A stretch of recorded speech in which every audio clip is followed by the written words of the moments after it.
Hello students, welcome to our channel Aha Zindagi seated point. आज के इस लेक्चर में हम लोग हिंदी पेडागोजी के कुछ प्रश्न को डिस्कस करेंगे जो कि आपके सीटेड प्रीवियस ईयर क्वेश्चन है। और ये प्रश्न आपके जो है जनवरी 2012 के पूछे हुए प्रश्न है और पेपर 2 के प्रश्न है। ठीक है, आइए हम लोग देख लेते हैं प्रश्न किस तरीके से आप लोगों से पूछे जाते हैं। ओके, देखिए ये सारे प्रश्न आपके हैं। तो वीडियो स्टार्ट करने से पहले मैं आपको बता दूं, आप किसी भी टीचिंग एग्जामिनेशन की प्रिपरेशन करते हैं तो आपको मैथ्स की आवश्यकता होती है और मैथ्स के लिए आप YouTube पर सर्च कर सकते हैं आहा जिंदगी ट्रिकी मैथ्स। वैसे चैनल का लिंक जो है इस वीडियो के डिस्क्रिप्शन बॉक्स में भी आपको मिल जाएंगे। और आप हमारे चैनल को देख रहे हैं तो हमारा चैनल जो है आपको कुछ इस तरह से दिख रहे होंगे। आप इसमें जब चैनल्स में जाते हैं, देखिए ये चैनल्स है, इसमें जब जाते हैं आप तो आपको आहा जिंदगी ट्रिकी मैथ्स चैनल इस तरह से आपको दिख जाएंगे। इसको क्लिक कर लीजिए और सबसे पहले आप सब्सक्राइब कर लें। और उसके बाद देखिए प्लेलिस्ट को जब आप विजिट करते हैं तो प्लेलिस्ट में सारे टॉपिक मैथ्स के जो है टॉपिक वाइज कवर किए गए, साथ ही मैथ्स के जो सीटेड मैथ्स के प्रीवियस ईयर क्वेश्चन को सॉल्व किए गए आपको चाहिए। तो देखिए यहाँ प्लेलिस्ट बने हुए हैं आपके, एक प्लेलिस्ट है सीटेड प्रीवियस ईयर क्वेश्चन। ठीक है, तो यहाँ आपको सॉल्व किए गए सारे क्वेश्चन मिल जाएंगे। ठीक है, तो आइए हम लोग स्टार्ट करते हैं। पहला क्वेश्चन है जो कि हिंदी पेडागोजी के प्रश्न 106 से स्टार्ट हो जाते हैं। माधुरी पढ़ते समय कभी कभी वाक्यों शब्दों की पुनरावृत्ति करती है, इसका यह भाषाई व्यवहार दर्शाता है कि क्या दर्शाता है? वह समझ के साथ पढ़ने की कोशिश कर रही है, वह अटक अटक कर ही पढ़ सकती है, उसे पढ़ना बिल्कुल नहीं आता, वह पढ़ने में ज्यादा समय लेती। ठीक है, तो देखिए कभी कभी क्या होता है कि जब हम कोई पाठ या पंक्ति या विषय जो होते हैं उसको समझ कर पढ़ने की कोशिश कर रहे होते हैं, तब वहां क्या होता है, वहां पर हम लोग वाक्यों को क्या कर देते हैं, वाक्यों या शब्दों की पुनरावृत्ति हो जाती है, खुद ब खुद हो जाती है। ठीक है, तो यही भाषाई जो है व्यवहार माधुरी कर रही है।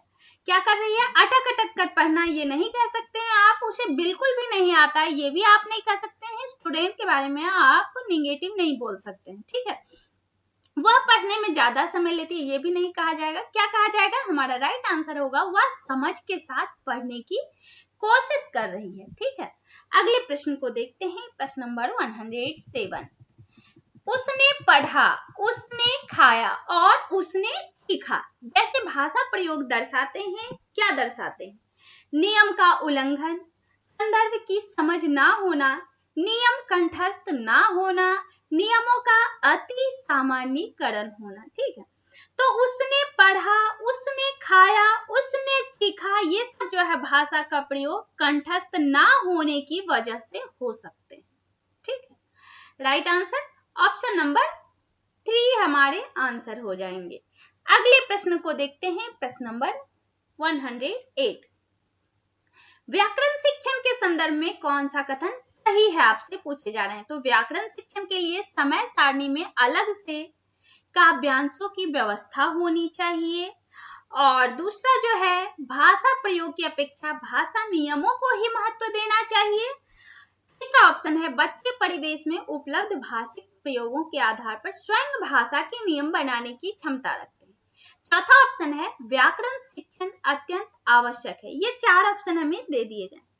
तो भाषा प्रयोग की अपेक्षा भाषा नियमों को जो सीखना है व्याकरण की दृष्टि से अधिक उपयुक्त होंगे। ठीक है, तो राइट आंसर हमारे क्या बन जाते हैं? ऑप्शन नंबर 2 हमारे राइट आंसर बनेंगे। Question number 109। देखिए इसमें पूछे जा रहे हैं भाषा की पाठ्य पुस्तक में ऐसे पाठ रखे जाएं जो केवल व्याकरणिक नियमों का ही अभ्यास कराते हों, अत्यंत छोटे हों, सरल भाषा से युक्त हों, बच्चों के परिवेश से जुड़े हों। ठीक है, ये 4 ऑप्शन है। तो पाठ्य पुस्तक में बच्चों के परिवेश से जुड़े विषय जो होते हैं अधिक प्रभावी होते हैं, इसलिए भाषा के पाठ्य पुस्तक में बच्चों के परिवेश से जुड़े पाठ रखे जाने चाहिए। ओके, राइट आंसर हमारे ऑप्शन नंबर 4 बन जाते हैं। Question number 110। कक्षा में मौजूद बहुभाषिकता बच्चों को लक्ष्य भाषा सीखने के लिए हतोत्साहित करती है, दूसरा ऑप्शन है शिक्षक के लिए एक जटिल और कठोर चुनौती है। तीसरा ऑप्शन है भाषा शिक्षण में बाधक है। चौथा ऑप्शन आपका है भाषा शिक्षण में एक संसाधन के रूप में प्रयुक्त तो हो सकती है। ये 4 ऑप्शन आपको दे दिए गए हैं, ठीक है। तो बात करेंगे इसमें हम लोग कक्षा में मौजूद बहुभाषिकता जो है भाषा शिक्षण में एक संसाधन के रूप में प्रयुक्त तो हो सकती है। काफी इंपॉर्टेंट प्रश्न है आपके, ये BVI आप कर लें, ठीक है, काफी इंपॉर्टेंट प्रश्न। तो राइट आंसर हमारे क्या बनेंगे, ऑप्शन नंबर 4 हो जाते हैं। क्वेश्चन नंबर 111, द्वितीय भाषा के रूप में हिंदी सीखने का मुख्य उद्देश्य है, क्या है? मानक हिंदी लिखने में निपुणता प्राप्त करना, हिंदी और अपनी मातृभाषा के अंतर को कंठस्थ करना। तीसरा ऑप्शन है हिंदी के व्याकरण पर अधिकार प्राप्त करना। चौथा ऑप्शन है दैनिक जीवन में हिंदी में समझने तथा बोलने की क्षमता का विकास करना। तो यहाँ राइट आंसर हमारे जो बन जाते हैं, द्वितीय भाषा के रूप में हिंदी सीखने का जो मुख्य उद्देश्य है दैनिक जीवन में हिंदी में समझने तथा बोलने की क्षमता का विकास करने में। ओके, तो हमारे राइट आंसर यहाँ ऑप्शन नंबर 4 बन जाते हैं। ओके, क्वेश्चन नंबर 112, ये देखिए पूछे गए हैं निम्नलिखित में से कौन सा उच्च प्राथमिक स्तर पर भाषा शिक्षण का उद्देश्य नहीं है, पूछे गए। जब भी आपसे नकारात्मक प्रश्न पूछे जाते हैं तो अच्छे से आप क्वेश्चन पर ध्यान देंगे, ठीक है। सही रूप से समझना, सही रूप में समझना, व्याकरण के नियमों को रटना, निजी अनुभवों के आधार पर भाषा का सृजनशील प्रयोग, दूसरे के अनुभवों से जुड़ पाना और संदर्भों में चीजों को समझना, ठीक। तो व्याकरण के नियमों को रटना जो है उच्च प्राथमिक स्तर पर भाषा शिक्षण का प्रमुख उद्देश्य जो है नहीं है। बाकी सारे आपके सही हैं, ठीक है। तो यहाँ आपसे क्या पूछे गए हैं, पूछे गए हैं आपसे कि कौन सा इन 4 ऑप्शन में शिक्षण भाषा शिक्षण का उद्देश्य नहीं है। तो हमारे राइट आंसर होंगे ऑप्शन नंबर 2, व्याकरण के नियमों को रटना जो है भाषा शिक्षण का उद्देश्य नहीं है, ठीक। क्वेश्चन नंबर 113, सपना अपनी कक्षा के बच्चों को मौखिक अभिव्यक्ति के अवसर देने के लिए अनेक क्रियाकलाप करती है। आप निम्नलिखित में से सबसे ज्यादा प्रभावी किसे मानते हैं? विभिन्न परिस्थितियों में संवाद अदायगी करना, शब्दों को जोर जोर से बोलना, और तीसरा चौथा ऑप्शन यहाँ देख सकते हैं आप, कहानी को बोल बोल कर पढ़ना, समाचार पत्र का वाचन करना। ये 4 ऑप्शन हमें दे दिए गए हैं। ओके, अब देखिए आ जाते हैं क्वेश्चन पे। तो मौखिक अभिव्यक्ति के लिए यहाँ पूछे जा रहे हैं कि मौखिक अभिव्यक्ति के लिए सबसे अधिक प्रभावी क्रियाकलाप जो है कौन है? तो परिस्थितियों में संवाद अदायगी करना जो है सबसे प्रभावी होंगे, ठीक है। Right answer option number 1। Question number 114, ये देखिए पूछे जा रहे हैं सुहेल 1 साल पहले असम से पंजाब आया है। वह हिंदी भाषा का प्रयोग करते समय त्रुटियां करता है, यानी गलतियां कर रहे हैं। एक शिक्षक के रूप में आप किस कथन को सही मानेंगे? उसे रोज 1 घंटा हिंदी भाषा के शब्द बोलने का अभ्यास कराना चाहिए। आप अपने आप को शिक्षक मानिए, उसके बाद देखिए कि क्या सही आप मानेंगे।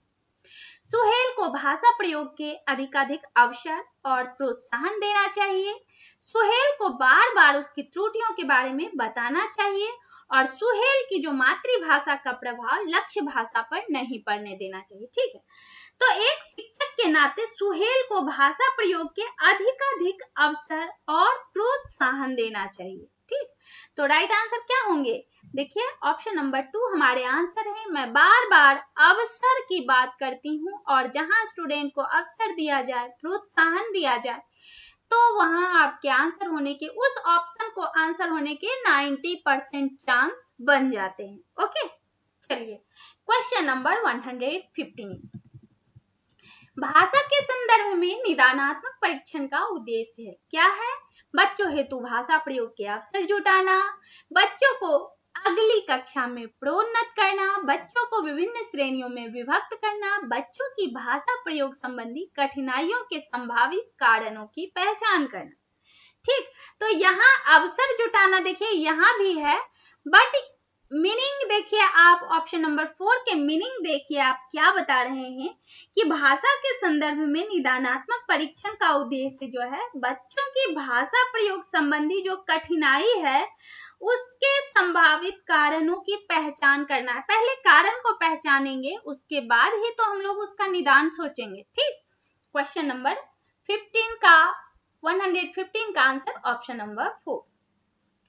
क्वेश्चन नंबर 116, भाषा के सतत और व्यापक मूल्यांकन का उद्देश्य क्या है? बच्चों की सीखने की प्रक्रिया को समझकर उपयुक्त शिक्षण अधिगम प्रक्रिया अपनाना, अगली कक्षा में प्रोन्नत करने हेतु साक्ष्य जुटाना, बच्चों की त्रुटियां की पहचान करना, मूल्यांकन की परंपरा का निर्वाह करना। ठीक, तो भाषा के सतत और व्यापक मूल्यांकन की बात करें तो इसका जो है प्रमुख उद्देश्य है बच्चों की सीखने की प्रक्रिया को समझकर और उसके अनुसार, उसको पहले समझेंगे उसके बाद उनके अनुसार शिक्षण अधिगम प्रक्रिया को अपनाना है। ठीक है, राइट आंसर क्या होंगे? हमारे राइट आंसर ऑप्शन नंबर 1 बन जाते हैं। क्वेश्चन नंबर 117, उपचारात्मक शिक्षण की सफलता मुख्यतः निर्भर करती है, किस पर निर्भर करती है? बच्चों की समाज सांस्कृतिक पृष्ठभूमि पर, बच्चों की भाषागत त्रुटियों की सूची बनाने पर, समस्याओं की पहचान पर और समस्याओं के कारणों की सही पहचान पर। ये 4 ऑप्शन आपके हैं।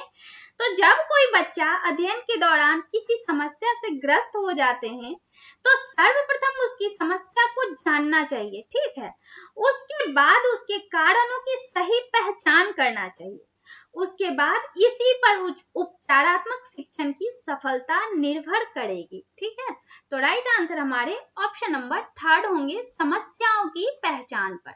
ओके, क्वेश्चन नंबर 118, उच्च कक्षाओं में साहित्य साध्य है और भाषा कौशल साधन है। केवल छंद अलंकारों को समझने के प्रयास करना ही भाषा शिक्षण का उद्देश्य है। भाषा कौशल साध्य है और साधन है। साहित्य भाषा की पाठ्य पुस्तक अत्यंत महत्वपूर्ण है। ये 4 ऑप्शन है। ठीक है, तो भाषा के सभी कौशल जो हैं उच्च कक्षाओं के साध्य के रूप में कार्य करते हैं, जबकि पाठ्य पुस्तक जो है साहित्य और साधन के रूप में कार्य करते हैं। तो राइट आंसर क्या होंगे? ऑप्शन नंबर 3 हमारे राइट आंसर।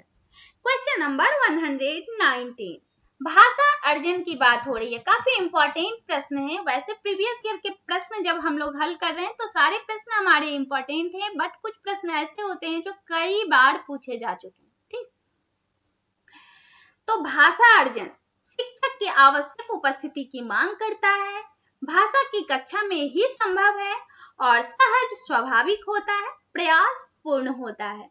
तो भाषा को अपने अनुसार ग्रहण करना सहज और स्वाभाविक होता है। ठीक है, भाषा अर्जन जो होता है सहज और स्वाभाविक होता है। Right answer option number 3।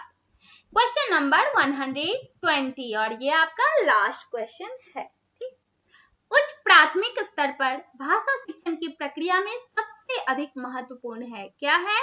पाठ्य पुस्तक में दिए गए साहित्यिक अंशों की विस्तृत व्याख्या, पठन कौशल पर अधिक बल देना, पाठों के शब्दों का अर्थ जानने के लिए शब्दकोश का प्रयोग करना, और चौथा ऑप्शन है समाचार पत्र, पत्रिकाओं या अन्य भाषिक सामग्री में कही गई बात के निहितार्थ, सोच, सरोकार की पहचान करना। राइट, देखिए पाठों में आए कठिन शब्दों को जानने के लिए शब्दकोश का प्रयोग करना उच्च प्राथमिक स्तर पर भाषा शिक्षण की प्रक्रिया में सबसे अधिक महत्वपूर्ण है। ठीक है, तो ये बात जो हो रही है उच्च प्राथमिक स्तर की हो रही है। ठीक है, तो राइट आंसर हमारे ऑप्शन नंबर 3 बन जाते हैं।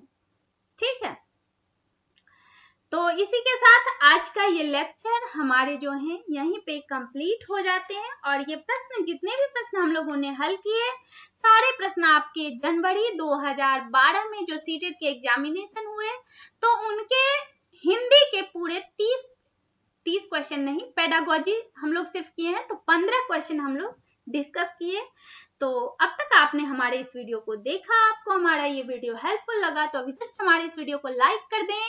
आप हमारे चैनल पर नए हो, अब तक आपने हमारे चैनल को सब्सक्राइब नहीं किए हो तो जस्ट हमारे चैनल आहा जिंदगी सीटेट पॉइंट चैनल को सब्सक्राइब कर लें। बेल आइकन जरूर प्रेस करें, जिससे आने वाले वीडियो का नोटिफिकेशन आप लोगों को मिलती रहे और आप हमारे वीडियो से लाभान्वित होते रहें। Okay, thank you so much.